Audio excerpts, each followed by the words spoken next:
Alors, une petite news sur Automobile Propre concernant le futur SUV électrique de chez Honda. Le Honda SUV E Concept, qui serait par contre destiné au marché chinois, comme c'est marqué dans l'intro. Après s'être lancée dans la sphère des voitures électriques avec la Honda E, la marque japonaise continue son offensive en la matière. Elle profite du salon de Pékin pour lever le voile sur le Honda SUV E Concept, une surprise qui finalement n'en est pas une.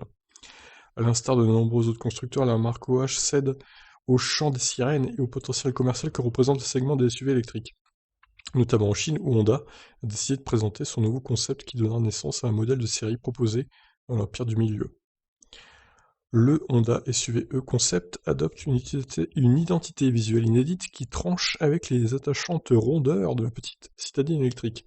Le coup de crayon est ici plus incisif, évoquant davantage les créations d'Acura, la branche américaine de la marque.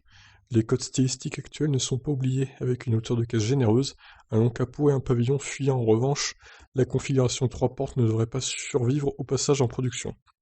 L'avantage de l'étude de style, qui s'autorise quelques pirouettes cosmétiques. Mais ces promesses technologiques devraient être, en revanche, sauvegardées, notamment le dispositif ADAS omnidirectionnel, donc Pure Advanced Driver Assistive Systems, qui promet une conduite autonome grâce à un radar 360 degrés, ou le Honda Connect, un système qui embarque toute la connectivité nécessaire et une intelligence artificielle à bord. Honda ne s'est pas exprimé sur la dotation électrique de son SUV, ni même sur la sortie de son éventuelle concrétisation de série. Ouais, c'est ça la question, quelle puissance moteur, quelle batterie embarquée, quel prix aussi. Beaucoup de choses qui restent en suspens, donc bon, il est pas vilain, hein. Malheureusement ça n'arrivera pas en Europe pour l'instant, ça restera au marché chinois. Mais bon, c'est pas moche, après c'est pas non plus le super véhicule de fou, hein. C'est pas hyper beau non plus. Donc bon, je le trouve sympa mais sans plus. Voilà, bah écoutez, je vous laisse réagir, qu'en pensez-vous? Ciao.